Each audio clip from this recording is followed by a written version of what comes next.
આ કામના આરોપી વાણિયા પશ્યાભાઈ વિહાભાઈ રહે ડેલ, તાલુકો થરાદ, જિલ્લો બનાસકાંઠાવાળાને ક્રિમિનલ પ્રોસિજર કોડની કલમ 353(6) સાથે વાંચતા કલમ 255(2) અન્વયે ધી નેગો ઇન્દુ એક્ટની કલમ 138 હેઠળના ગુનાના કામે તકસીરવાર ઠહેરાવી 1 વર્ષની સાદી કેદની સજાનો હુકમ કરવામાં આવેલ છે.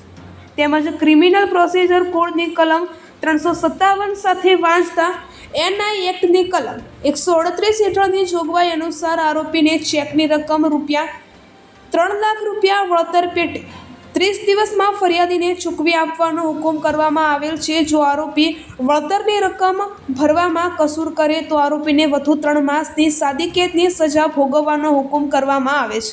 હાલનો ચુકાદો ક્રિમિનલ પ્રોસિજર કોડની કલમ 353(6) હેઠળ આરોપીની ગેરહાજરીમાં જાહેર કરેલ હોય. આરોપી હાજર થયેથી ચુકાદાની નકલ ક્રિમિનલ પ્રોસિજર કોડની કલમ 363 મુજબ વિનામૂલ્યે પૂરી પાડવી. આ હુકમનો અમલ કરવા આરોપી વિરુદ્ધ તાત્કાલિક ધોરણે પકડ વોરંટ કાઢવો અને બજવણી માટે પીએસઆઈ શ્રી વાવને સોંપવો. હુકમ આજરોજ તારીખ 1 ઓક્ટોબર 2024ના રોજ ખુલ્લી અદાલતમાં વાંચી સંભળાવી જાહેર કર્યો. રિપોર્ટર રાજપૂત ગોવિંદસિંહ વાવ, ઠીમા.